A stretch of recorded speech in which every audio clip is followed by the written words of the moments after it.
American Jewish voters, I have a question for you. Donald J. Trump is inarguably the most pro-Israel president in American history.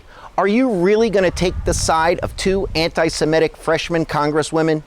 The decision to ban me and my colleagues, the first two Muslim American women elected to Congress, is nothing less than an attempt by an ally of the United States to suppress our ability to do our jobs as elected officials. We all know that's not entirely true. There was a large bipartisan congressional delegation in Israel just a week before your planned trip. That trip was sufficient enough for them to do their jobs properly. Earlier this month, in fact, 71 other members of Congress traveled to Israel, seemingly without incident.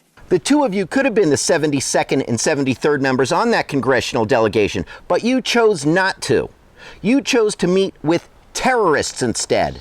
Yeah, that's a really good question. We had our colleagues that are senior members, some of them have served multiple terms, actually told us about the organization. We were as taken aback as you are that people are now questioning that. Maybe you could have referenced the Israeli government's 80-page report tying the BDS movement to real-life terrorists. This had nothing to do really with the agenda. Contrary to many media reports and the statements of the Israeli Prime Minister, I plan to meet directly with members of the Knesset and Israeli security, along with Palestinian civil society groups, former IDF soldiers. Breaking the silence. Ilhan, Omar, you are a liar. Nowhere on that 4-page agenda was one meeting with a member of Knesset. And the only former IDF soldiers you were meeting with were members of the organization Breaking the Silence.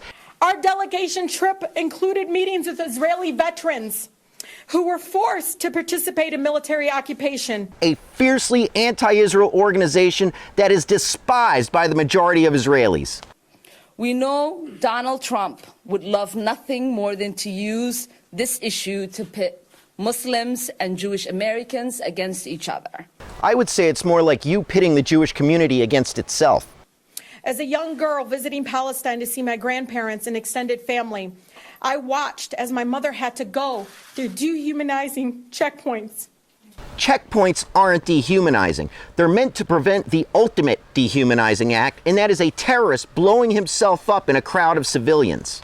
The delegation would have seen firsthand why walls are destructive, not productive. Actually, walls reduced suicide bombings by over 99%. I was there when my city was in a terrible car accident, and my cousins and I cried so she could have access to the best hospitals, which were in Jerusalem.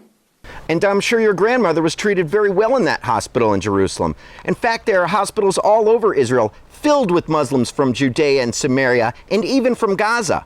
You know what else you'll find in those hospitals are Muslim doctors and nurses. But you wouldn't have covered that story on your trip. We give Israel more than $3 million in aid every year. First of all, it's over $3 billion with a B, and it's money well invested, unlike the $187 million that went to your former country of Somalia that's down the drain, or the countless billions given to the Palestinian Authority and UNRWA over the years. I'm grateful for the solidarity shown by so many of my colleagues in Congress. I understand and appreciate the calls from members to avoid traveling to Israel until Rashida and I are allowed to go without condition.